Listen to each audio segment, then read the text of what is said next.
आओ बच्चों आओ, सुन लो एक कहानी। पंचतंत्र से चुन लाए है ये अनूप की बानी। तो बच्चों, आज की कहानी का नाम है छोटी हूं तो क्या हुआ, दिल तो मेरा बहुत बड़ा। और इसकी मूल कहानी का नाम है घमंडी हाथी और चींटी। हमेशा की तरह ये पंचतंत्र से मैंने कहानी ली है। हाँ, तो चंदनवन एक था जिसमें एक बहुत ही घमंडी हाथी रहता था। घमंडी हाथी इतना घमंड था उसे कि वो छोटे मोटे जानवरों को हमेशा परेशान करता रहता था। उसमें ताकत थी तो इसलिए वो पेड़ों को भी अपने ताकत से रगड़ कर गिरा देता था। सब हाथी उसकी आलोचना करते लेकिन वो सबसे अलग थलग पड़ चुका था। अब करे तो क्या करे, अलग होने के कारण थोड़ा और ज़्यादा उद्दंड हो गया था। बात बात में अपने से छोटे जानवरों को अपनी ताकत का प्रदर्शन करता था। खैर, एक बार की बात है कि इसी तरीके से वो अपने मद में चूर होकर जा रहा था।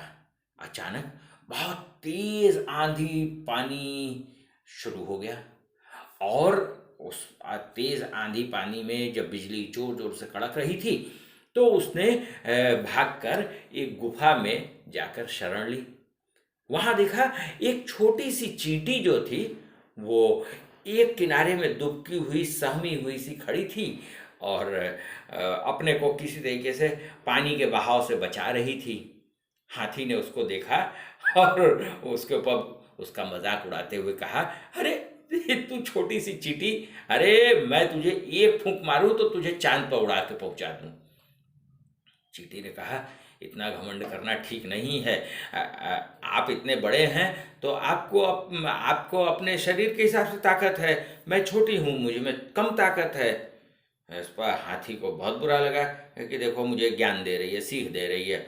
बस वो जोर जोर से चिंघाड़ने लगा और पैर पटकने लगा गुफा के अंदर।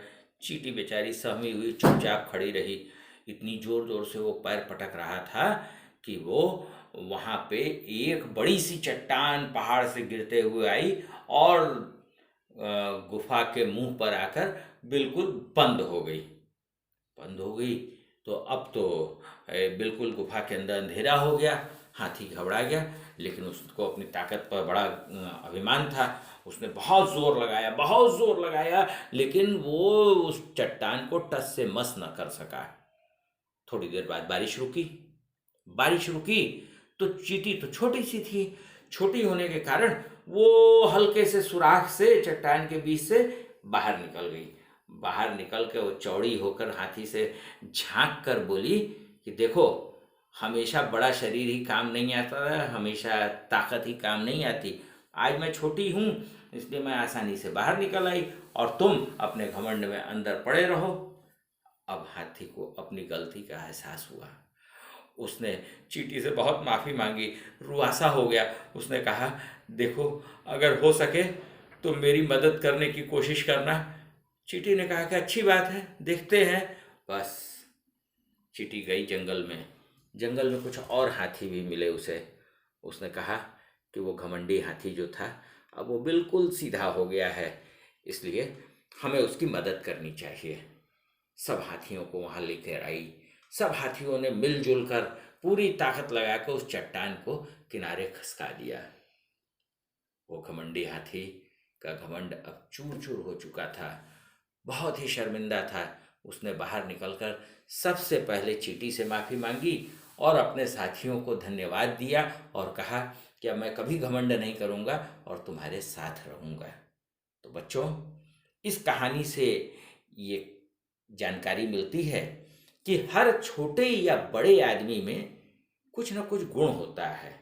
किसी के पास ताकत का गुण होता है, किसी का बुद्धि का गुण होता है, किसी का शरीर छोटा होता है तो उससे वो अपने काम करता है और किसी का मजबूत शरीर रहता है तो उससे वो अपने तरीके के काम करता है। लेकिन हर आदमी कहीं ना कहीं फिट बैठता है। तो इस पर एक कहावत बहुत बढ़िया सी है।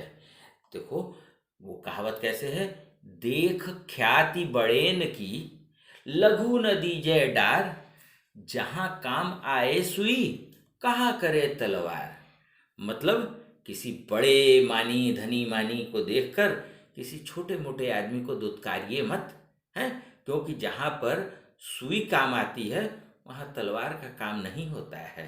अगर आपको कपड़े सिलना है तो सुई से ही सिल सकते हैं।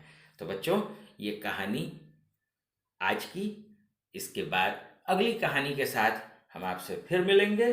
तब तक के लिए टाटा।